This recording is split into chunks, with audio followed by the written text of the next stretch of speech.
And her process of creativity is probably the most storied of any artist ever. Maybe save Michael Jackson. I would say ahead of Michael. Like the dance routines. She's a better dancer than Michael Jackson. No. I can't. I don't know much about dancing. I can't let you throw that out there like that. That's a wild accusation. She can only. She's probably throwing out all of his moves. Like he created the moves we talking about. I'm gonna go on and tell you. So Beyoncé is not a better dancer than Michael Jackson. No. So there's a story. So my half sister, she did Single Ladies. She was doing Single Ladies. She was working with Beyonce. Now the girls That's a huge one right there. Now I'm just telling you what she told me. So she said the girls were there for 2 weeks, learning the dance moves and everything. She said Beyonce, because they're gonna shoot the video. Yeah. She showed up the last 3 days, and the first thing she said, "Y'all not in heels yet?" Oh no, we in heels today. Her first day, she in heels, and I guess that's a big thing. When you dance in heels and do it. I was going to say, Michael Jackson couldn't do nothing he did in heels. Yeah, and so she. Talking about, man. And tell me which dance move that Beyonce created. Well, no. Let me just go and finish the story. That's the amalgamation. Go ahead, AD. Let me go and finish the story. She said, by the end of the day, she was doing the dance better than them, and these are professional dancers that's been dancing for 2 weeks. Understandable. And she learned everything within a few hours right then. By the end of the day, she the best one doing it. And she leading them, telling them, nah, come on, let's go. I am not saying that Beyonce can't dance. I'm not saying she's not a good dancer. I'm not saying she's not great at what she does. I'm not saying she doesn't push people. I'm not saying Beyonce's not one of the greatest people of all time. But to disrespect Michael Jackson in a sense that anybody can outdance him that's ever lived is crazy. See, the fact that you go Nobody that you go can right to the fact. Michael Jackson. So let me tell you what the word respect means, just so you could get it, so we can have a clear understanding of what this debate is. Right? Respect. Means to do again. Repost, respect, relapse, do all over again. Right? Spect means to look. So to disrespect means that we didn't pay attention to Michael Jackson, and I grew up paying attention to Michael Jackson because he was a superhero to me. Right. Still is. My brother's deaf. I'm doing a book called I Learned to Hear Through a Deaf Man's Ears. Because he would put the boom box, thank God of the invention of the boom box, put it to his jaw so his brain could feel the vibration of Michael Jackson music. And I would sign the words to him through American Sign Language, tell him what Michael Jackson was saying, not just the words, but the inflections too.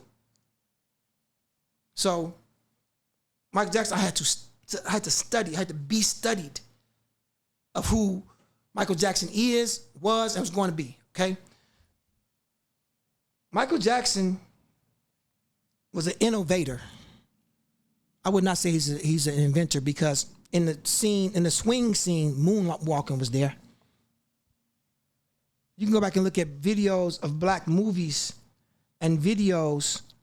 Moonwalking was there. He innovated them and put them in a particular lens from which people to view him through. I don't think he invented any particular move. I think all these moves from culturally, which Americans don't get to see, because America makes you give up your magic, right? When Norwegians come here, they give up Thor and Odin for Jesus. They give up their primary ethnic regalia for a suit. You remember when we was kids, you see a movie with somebody's Russian cousin.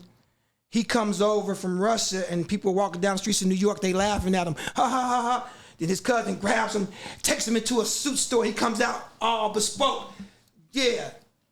But you got to give up your magic. Every culture has to give up their magic that comes to this country. The Germans have to give up their magic. They can't wear the shorts with the fucking suspender. I don't know the right term or not, but they got to give up that. Everybody got to give up their magic to be American, to be this homogenized, componentary concept. All these components come together to make this concept of America. America's not a melting pot. This bitch is a motherfucking diverse like a salad. You know what I'm saying? Here the cucumbers over there. This shit is not real. It's not. Everybody don't get to bring their culture in and it be respected equally. So that's a decent analogy. To my point, Michael Jackson was an innovator.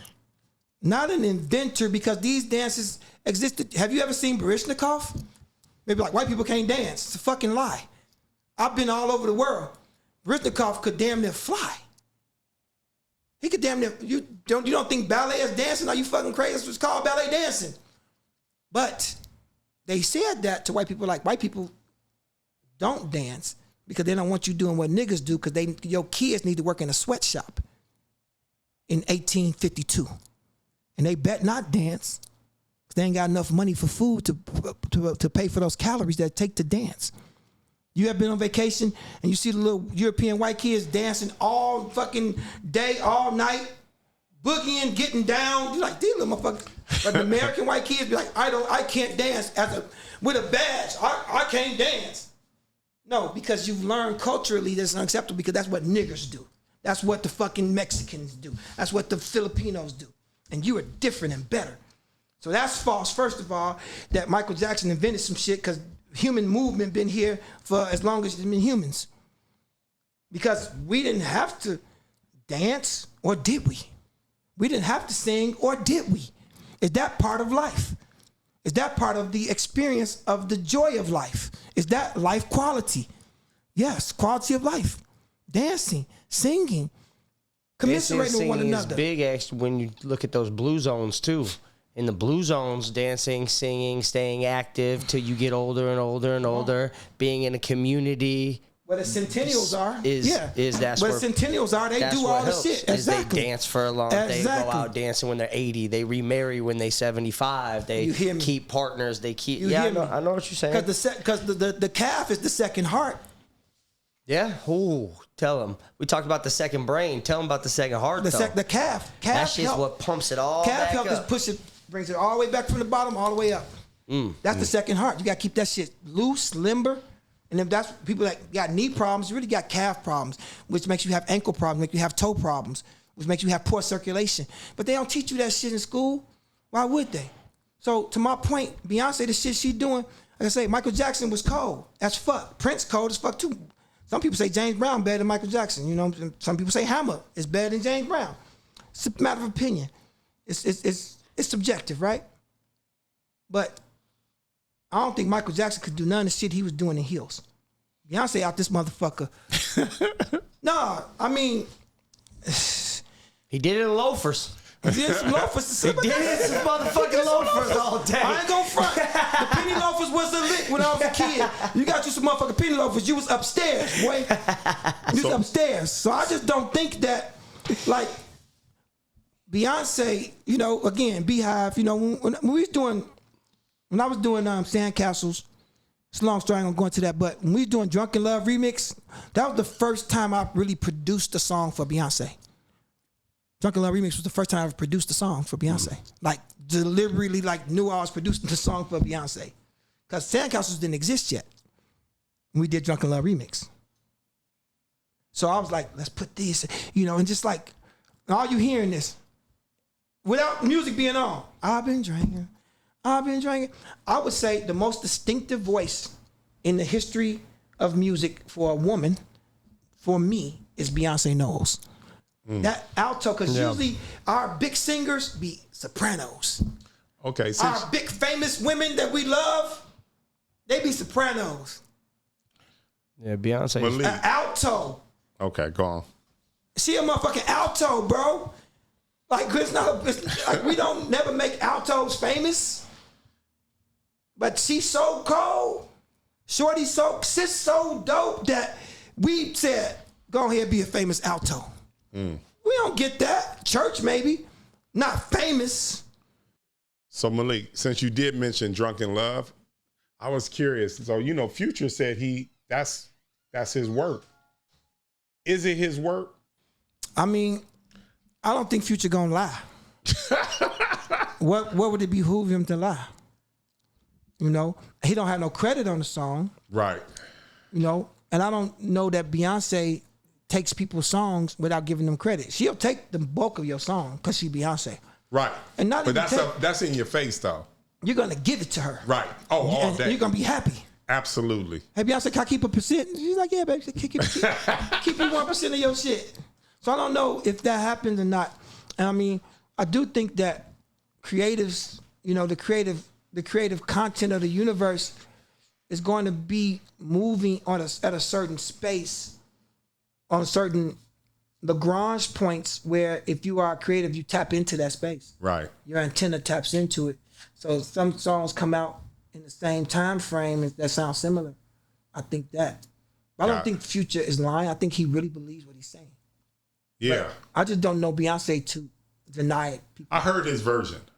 You heard his version? I heard his version. He got a decent complaint going. Yeah, good complaint. Okay. He got a good complaint going. Yeah. Okay. Yeah. So, but I was just curious what you thought about it. And the other thing is that you talked about the difference of Kanye being in the studio, Jay-Z being in the studio. How was Beyonce when it come to creating a song? Beyonce questions. She raised a lot of questions. She wants to know intent. She wants to know the elements involved. She wants to know your interpretation because she's gonna give you what she give you, but it's gonna be based on a collection of information that she has, and she gonna distill that down into the Beyonce version, which is, you know, she the queen bee, like what it is.